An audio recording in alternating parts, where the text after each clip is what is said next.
the United States is sending heavy combat equipment into Eastern Europe. It is the Pentagon's most significant move in the region since the end of the Cold War. Russian President Vladimir Putin announced last week that Moscow would add 40 intercontinental ballistic missiles to its nuclear arsenal. We will stand up to Russia's actions and their attempts to reestablish a Soviet-era sphere of influence. The U.S. will arm 6 countries: Romania, Estonia, Bulgaria, Latvia, Lithuania, and Poland, in order to prevent the type of assault that Russia launched in Ukraine. In response, we're taking a strong but balanced strategic approach.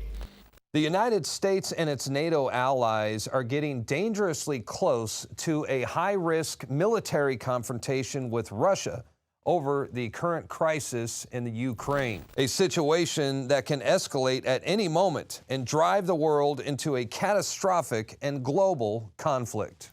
And we are joined now by Paul Craig Roberts. I wanted to get your take on all this because a very dangerous situation going on right now in the Ukraine, a standoff between the U.S. and Russia. And to me, it looks like the beginning of a modern-day Cuban Missile Crisis, if you will. What do you think? Well, I think it's worse than that. You know, the Cuban Missile Crisis was easy to reconcile because, you know, the Americans had recently stuck missiles in Turkey on Russia's border. And so this was Khrushchev responding to that with the intention of getting the missile bases out of Turkey. Which he did. Yeah. Which he did. So I don't think that crisis was ever as dangerous as we were told, because I think that both Khrushchev and Kennedy understood that nuclear war, one way or the other, would destroy life on Earth, and they weren't interested in it. In those days, Washington did not have the hubris or the image of itself as the indispensable, exceptional country with the right to exercise hegemony over the world. Washington knew full well it didn't have any hegemony over Russia or Russia's allies. And so it kept things in balance. But you see, today, all that balance is gone. Well, today we have the neocons, and most people, when they think of neocons, they think of the Bush administration. But you and I both know that they're alive and well within the Obama administration as well. And I think the scariest part about the neocons, they actually believe that they could win a nuclear exchange with Russia. Am I right? That's exactly right. They do believe that. And that's why they had United States strategic doctrine changed, because in our strategic doctrine, nuclear weapons were a retaliatory force that you only used if you were under nuclear attack.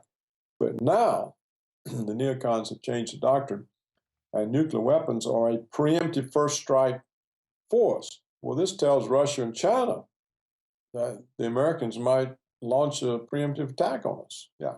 Yeah, to destabilize the region. And I want to play a clip for you right now. And this goes back when the conflict first started in Kiev, when Obama addressed the American people. And he said that the U.S., they were just interested in what's best for the Ukrainian people, because after all, the Ukrainian people, they just want to be left alone. Let's check it out. The United States has been responding to events as they unfold in Ukraine. Now, throughout this crisis, we have been very clear about one fundamental principle.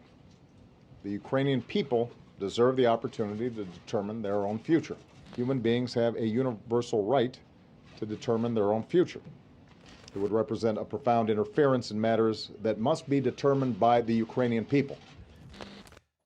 So I mean, it really is laughable, and it sounds to me like the beginnings of yet another U.S. humanitarian effort out there in the Ukraine.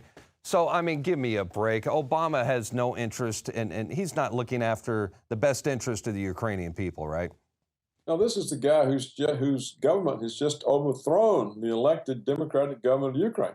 Yeah, there you go. So here's a brand new country with democracy. It's hardly taken root. And so what does he teach them? Oh, well, force can overthrow democracy.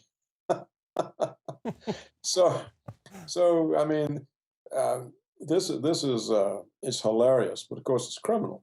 And that was a message to the American people. Of course, the people in the Ukraine aren't buying it, but unfortunately, the people are so dumbed down and ignorant here in the United States that most of them are going to buy it, even on the right. Yeah, especially on the right. Yeah. You know, Americans are unaware that Ukraine has been part of Russia for longer than the United States has existed. Yeah. And Ukraine was separated out of Russia in the early 1990s when the Soviet collapse left Russia powerless, and Washington was able to work its will.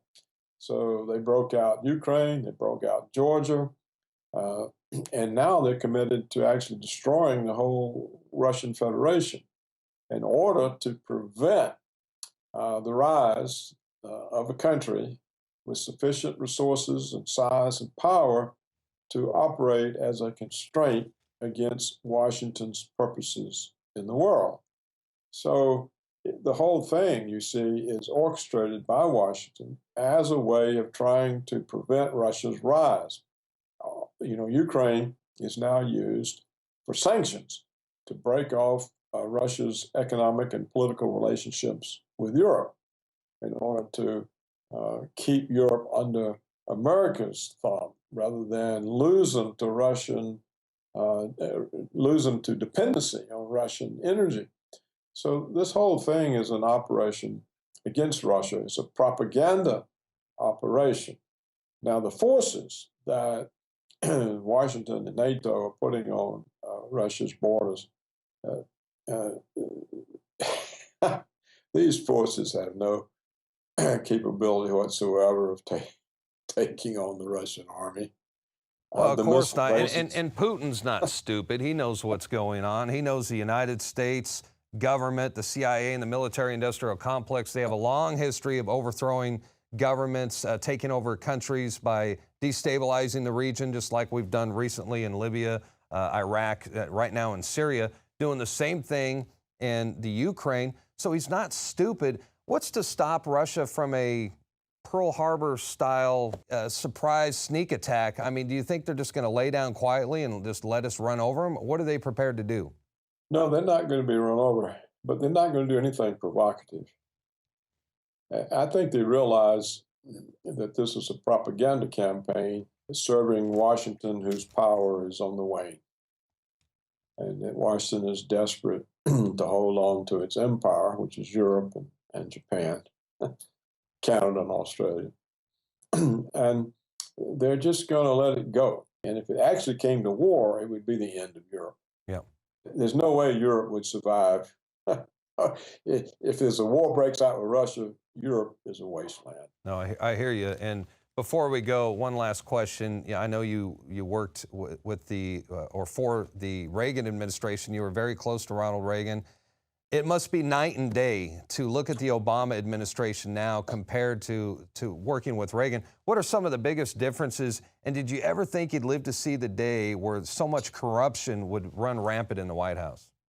No, but it's not just Obama. It was George W. Bush. Oh, sure. And it was Clinton.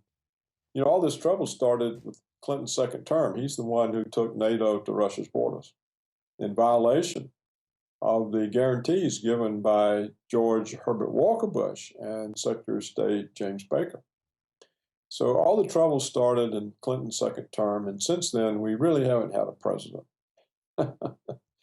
And the differences are massive.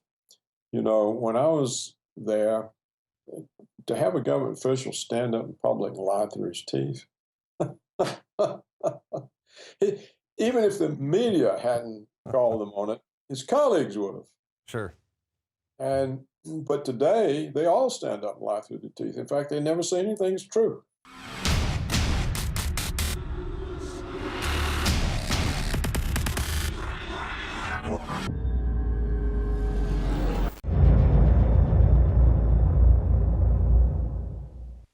Brain Force is here. Ladies and gentlemen, I've been on this the last few months. You probably noticed I've been more crazed, more focused, less brain fog, more energy, more special reports, and it's because of Brain Force. We kept changing this formula over and over and over again until it became sort of a grand puzzle. For example, the L-theanine inside of it, that is activated by the different compounds in the yerba mate that we put inside of it as well. This just increases the compounds you already have. This is what you're actually designed to run on. Exactly. It's kind of like a car will run on one form of junkie gas, but it runs really good on what it's designed for. And that's the principle of InfoWars Life, as far as I understand, that you've always had, is that it's not about synthetic chemicals and forcing actions. It's about letting your body do its own thing and giving your body the tools it needs to create these different compounds that are super valuable and super beneficial. You will find Brain Force and other game-changing products at InfoWarsLife.com or call 888-253-3139.